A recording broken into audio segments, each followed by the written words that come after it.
Peace, brothers and sisters in humanity. I hope you're all well. Anyway, we're going to talk about this subject today, but I'll let him tell you the subject.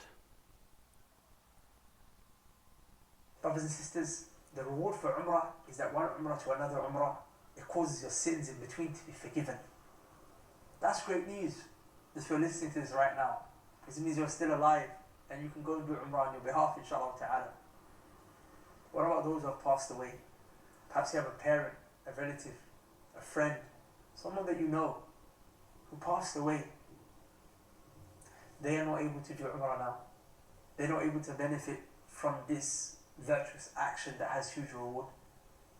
But the mercy of Allah in this religion, it remains. And that is that despite them being dead and not being able to do this act of worship themselves, we actually have evidence to show you can do Umrah on behalf of a person who is dead. Our brothers and sisters, there are very specific and limited things that you can do for a person who's passed away. It's not like you can do whatever for them and they get the reward. No, very specific. And from those things is Umrah.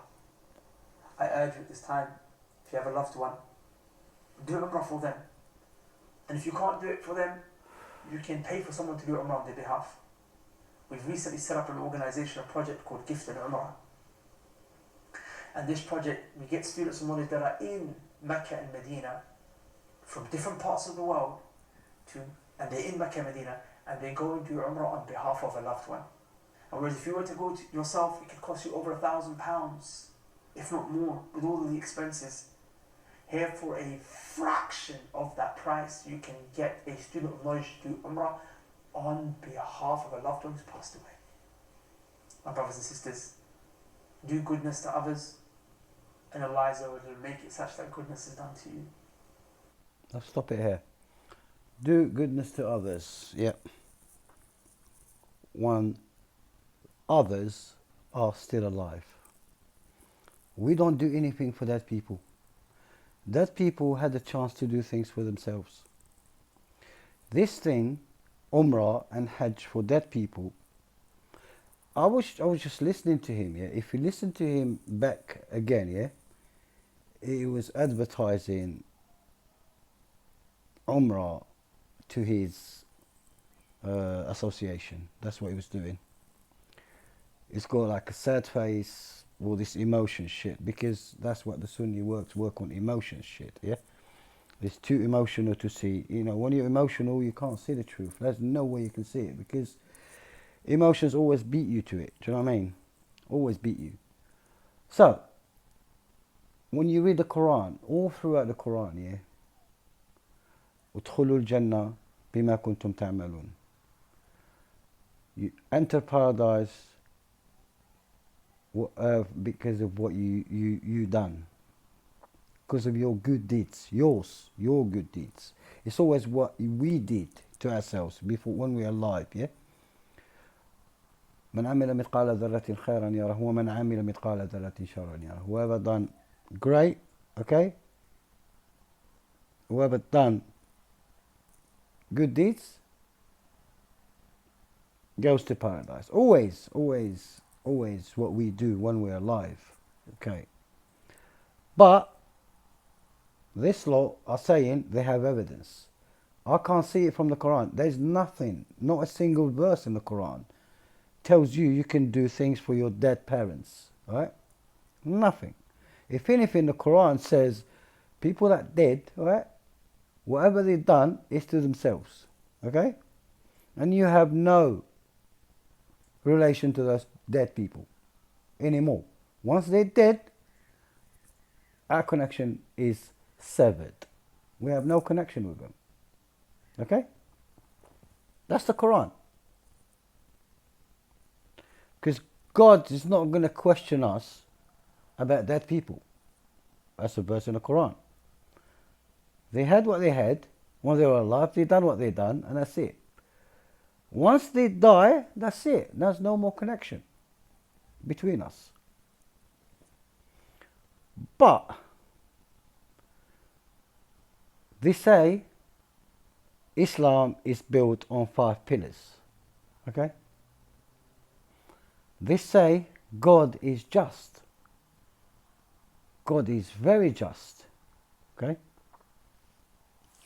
And they say God does not burden a soul more than it can actually take. But when you actually come up with, you can just do Umrah and Hajj for dead people. No. So you can actually, you can do that for dead people. So even your father, right, never fasted, like you say, fasting in Ramadan, yeah, or never prayed, for instance,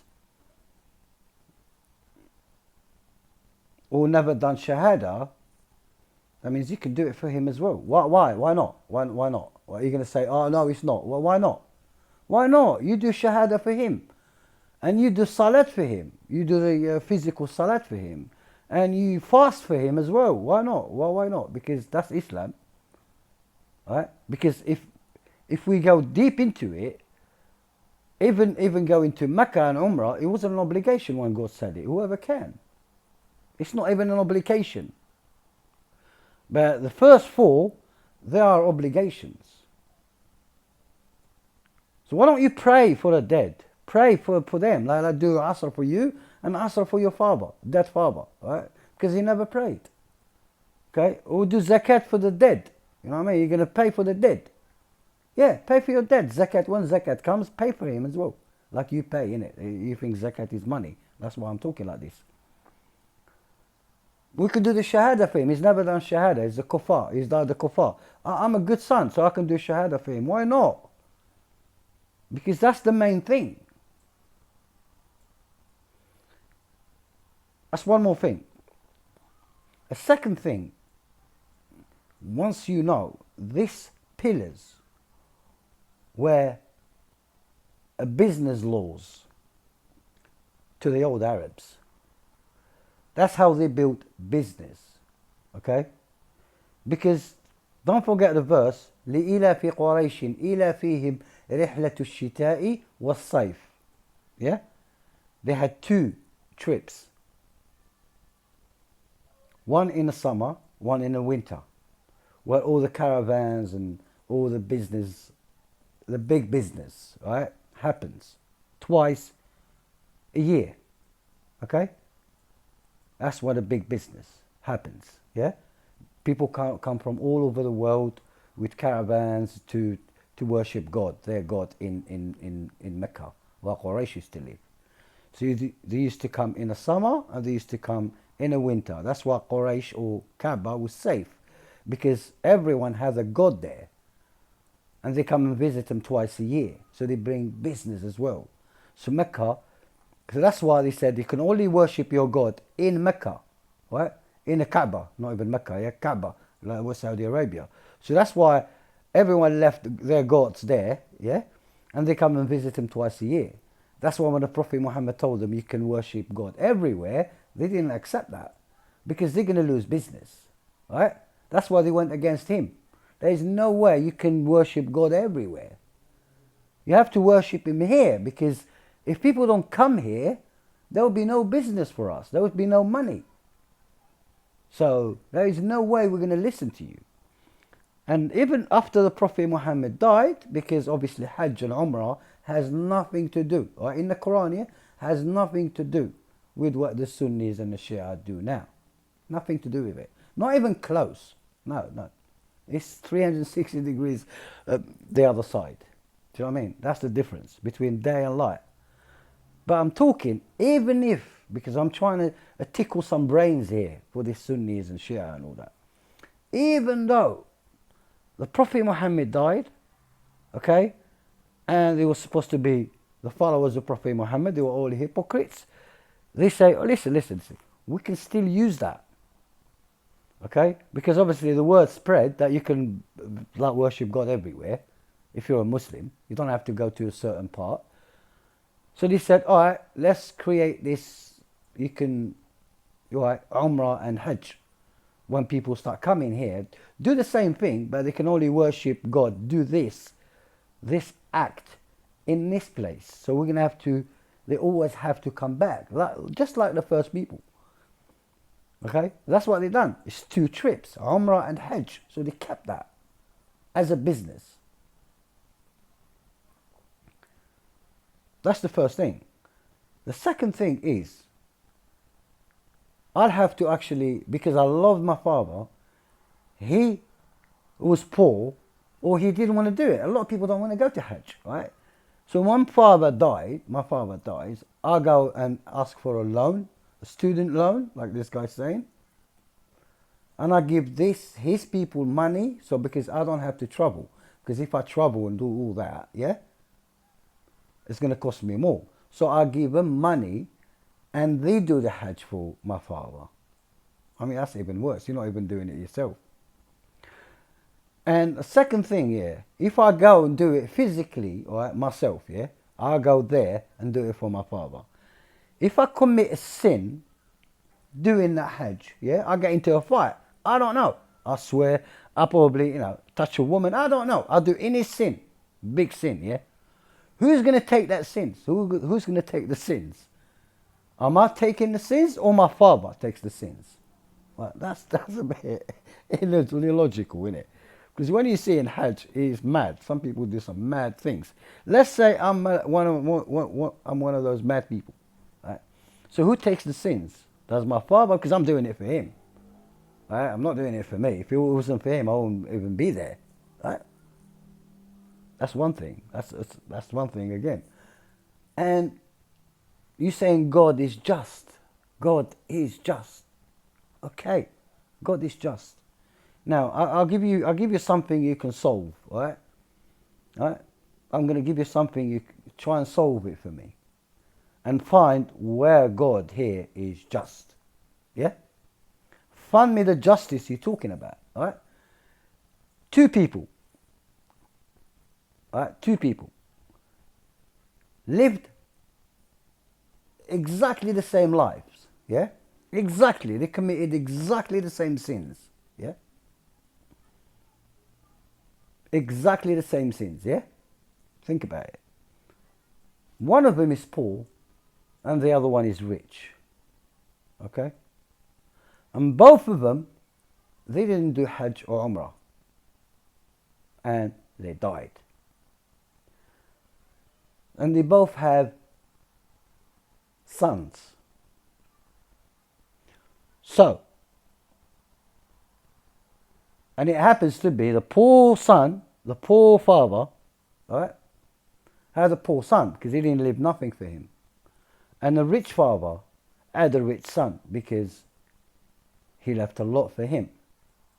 So, the rich son can go and do Hajj and Umrah and give money, right, on the name of his dead father. And the poor son can't do shit for his father. So how's that fair? So the rich person, the rich dead person, is forgiven. Although he committed the same sins, right? He's forgiven. And the poor dead person can't be forgiven because he didn't leave any wealth. So where's the justice here? Do you really think you can go to heaven? You can buy your way into heaven? Do you really think that? Because that is exactly what you're saying. So you can commit anything you want. You can go mental all your life and then go and do Hajj, and God forgives you for everything you've done. How is that possible? How's that just? How's that just? How is that fair? Because these people are hurt other people. Right? And God forgives them because what? They spent some money and gone around the building and threw rocks at Satan, or go rocks and walls and rocks, from a rock to a rock, and everything is rocks. Didn't the Quraysh worship the rocks and give him into your face, your sad face, like you, I don't know, like you prophet? That's the thing. Look at this face. Like he's really emotional. Like he really he's got some sort of, I don't know, shield around him from God or something. You know what I mean? But he's telling lies. I don't have any emotions towards this acts because that's what I'm going to start doing. Just this acts, right? Making people poor, making people sad, right? Getting people into idol worship, laws that God didn't say. And this law, I telling them there's laws, this is laws of Islam.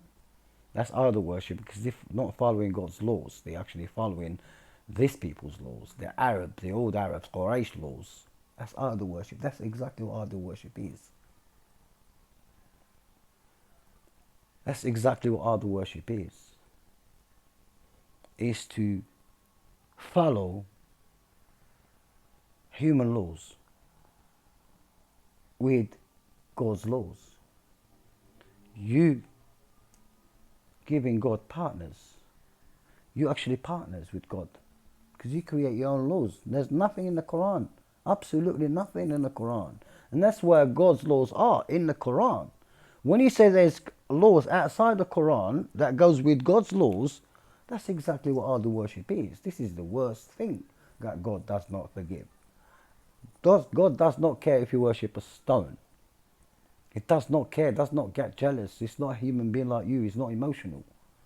What he cares about is you can worship that bloody stone all you want, but you can't use any laws against my laws or with my laws. You know what I mean? You can bend over all day in front of that bloody stones. As long as you don't do what? You don't hurt God's creation, no matter what it is. From insects to grass to everything. That's what God cares about. It's not jealous because he doesn't care if you believe in him or not. I don't think it's that important to him. Who are you for God to wait for you to believe in him? Who are you to think that God gets upset because you don't believe in him? Who are you? You're absolutely nothing. You have to know what God is first. Who is God? If you think like God asks you to do things for him, you're mistaken. Even in the Quran said, I don't need nothing from you. I'm richer than everything. I don't want you to feed me or give me anything to drink or keep me safe or anything like that. All I need for you is to look after my creation. That's the ibadah. And it has given us laws to follow. Okay? And we shouldn't be using any laws other than his laws. So we can, it's like a manual for us to practice so we can make our lives better. His creation, we can look after his creation with his laws. We can be equal. We can all live a good life because he created everything, so he knows what's best for us. Can't teach him anything. But to do something for a dead person, it's just not right. He can't. He's dead. He had his chance. He ain't coming back. And he had his chance to do everything. But he didn't do it. He refused to do it. He didn't have time to do it. He was doing other things. Right? So why should his son get that burden? Why? Why are you making even dead people? Why? Because obviously this is an infinite business. That's what it is. Even when you die, we still use you. And when you think about it, I mean, these Muslims don't die then. It's like the living and the dead do the Hajj and the Umrah and give money to Al Saud to kill other Muslims and give them to Trump, right? They're making evil even more powerful. Now, Al Saud is evil. They're making him more powerful by giving him hundreds of billions a year.